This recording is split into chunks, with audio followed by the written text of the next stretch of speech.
E aí a gente consegue fazer a evolução dos indicadores pelo SNIS também. E aí a gente usa, para quem quer saber mais especificamente quais são os dados utilizados, são 3 variáveis do SNIS, a 0,55, 0,46 e 0,56. A 0,55 mede o índice de atendimento total de água, tá? Só que eu não calculo o índice, eu calculo o déficit, tá? Que é o 100 menos isso. E ali, por exemplo, você vê que, por exemplo, Abreu e Lima teve um déficit que foi de 14 para 19, ele piorou. Recife foi a única que melhorou nos 3, lembra? Ela começa com um déficit de 8,9 e passa para um déficit de 6,73 de acesso à água. Pode ir. Obrigado. E a evolução do atendimento de esgoto, agora de acordo com o SNIS, medido pelo indicador 0,56, aí vocês já podem notar a ausência de dados do painel. Tá? E aí a gente observa que, com exceção de Recife, todos eles pioraram o indicador de acesso a esgoto, quando a gente tem dado. Tá? Então, de 2001 a 2009. Isso é bem complicado. Então, a gente tem, por exemplo, no caso de Igaraçu, 99% é o déficit de atendimento de esgoto.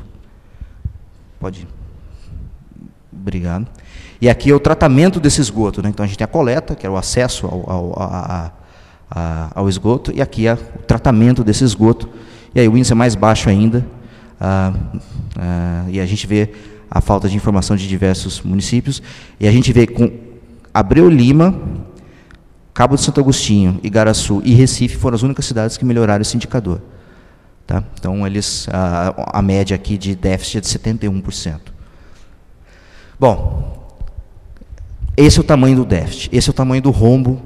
Como é que a gente faz para sarar isso daí? Como é que a gente faz para tentar melhorar isso? De acordo com esse plano, com o Plan SAB, para se chegar à universalização do serviço, ou seja, todo mundo ter acesso à água, todo mundo ter acesso ao esgoto, toda a água consumida ser tratada, o investimento seria algo em torno de 4 bilhões, sendo 1,6 para água e 2,2 para esgoto. Agora, para aquelas eventuais alunos que estão interessados em estimações, esse é um quadro que eu acho fantástico, eu gosto muito dele. Vou tentar explicar para vocês de uma forma breve aqui, para também não tomar o tempo de vocês. A gente tem 14 observações, são os municípios da região metropolitana.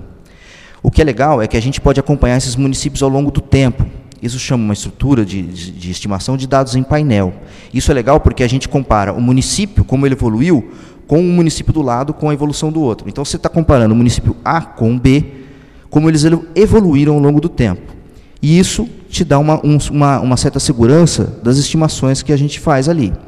Então, deixa eu explicar. A primeira coluna, a variável que a gente está tentando explicar é taxa de internação por doenças gastrointestinais. E a gente tenta explicar isso usando, por exemplo, a proporção de pessoas atendidas no programa Saúde da Família. Porque pode ser que essa internação caiu porque o programa Saúde na Família do governo federal chegou naquela cidade, educou as pessoas de alguma forma, de tal forma que elas pegaram ou ficaram menos doentes devido a essa política. A gente tem que controlar o PIB do município, porque o PIB ele traz muitas características sociais, demográficas, econômicas de determinada região. O que é engraçado é que o PIB é negativo, né? Aumenta o PIB, reduz a taxa de internação. E a nossa variável de interesse é o déficit de acesso à coleta. E aí a gente vê que quanto maior o déficit, maior a taxa de internação. E é essa a nossa variável de interesse. Só que a gente tem que controlar os outros efeitos. Como a gente tem 14 observações, a gente não tem muita margem de controle, mas a gente consegue dizer que realmente a coleta de esgoto melhoraria, reduziria a taxa de internação. Em relação à mortalidade infantil, vale o mesmo raciocínio, o efeito é positivo, só que ele não é significativo. Temos um problema aqui que a gente tem poucos dados. Aí o que a gente fez? Então tá, usamos os dados do SNIS para fazer isso, vamos pegar os dados do censo. Quando a gente pega dados do censo, a gente cria uma outra variável que é interessantíssima nesse exemplo, que é a esperança de vida. A esperança de vida ela é calculada de forma censitária, de 10 em 10 anos. E aí a gente consegue usar os dados do censo. E aí a gente vê que o índice de acesso melhora a esperança de vida. E a gente volta para a variável mortalidade infantil e a gente vê que o índice de acesso também reduz a mortalidade infantil. Então, quanto maior acesso à coleta de esgoto, maior a esperança de vida, maior a mortalidade. Maior o déficit, maior a taxa de internação, maior a mortalidade. Então, ficou claro que políticas de saneamento têm impactos diretos nessas medidas que a gente coletou de saúde, seja a taxa de internação, a mortalidade infantil ou mesmo a esperança de vida. Aqui é um gráfico, para quem não gostou do que eu falei antes, não entendeu, fez careta, que é para mostrar o que aquele nosso painelzinho estava explicando. Então, por exemplo, se tiver 0% de déficit, a sua internação seria algo entre 20 e 30, né, em taxa de internação por 100 mil. Se você tiver 100% de déficit, essa taxa de internação seria 140. Tá, para você ter uma ideia do efeito. Vamos lá. Não estava olhando esse papelzinho, não. Aí, déficit de acesso à rede geral de esgoto, de 0 a 100, a mesmo raciocínio. Você cai a mortalidade de mais de 15 para perto de 14.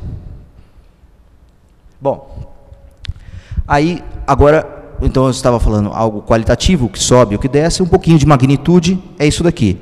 Então, se a gente universalizar, as internações caem de 91 para 28. Se a gente universalizasse o serviço de acesso à coleta de esgoto em particular, a mortalidade infantil reduziria 25%, de acordo com nossas estimativas, usando os dados do censo. Milena, por favor, vamos.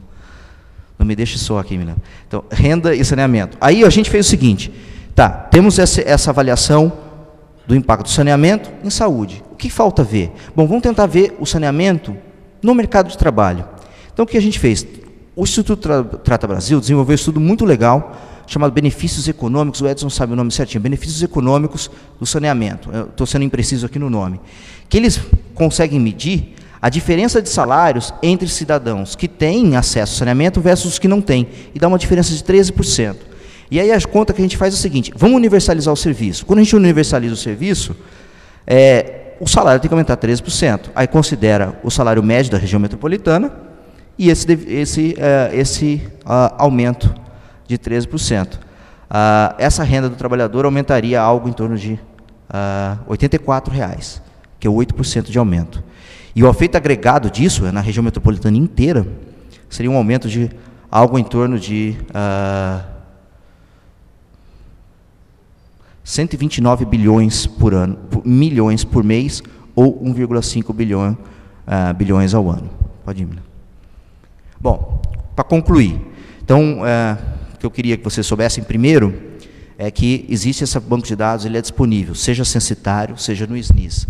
Segundo, a universalização ou a melhora do acesso, nesse em particular, medido aqui, a coleta e tratamento de esgoto, tem impactos diretos na taxa de internação por doenças gastrointestinais, na mortalidade infantil e na expectativa de vida. E, mais precisamente, também na renda do trabalhador. Agora, se a gente sabe tudo isso, por que essa política piorou em grande parte dos municípios? Aí tem esse texto que eu achei muito legal, queria agradecer o Edney por ter colocado isso, que a engenharia sanitária ela tem algo contra ela, que ela não tem efeito publicitário. Ela é uma engenharia, em grande parte, subterrânea. E aí vai de acordo com o que o Edson disse, que 84% das pessoas não reclamam disso também. Então, é uma área facilmente ignorada pelas políticas públicas, mas que agora a gente está tentando evidenciar o seu importante papel. Queria agradecer a todos. Obrigado.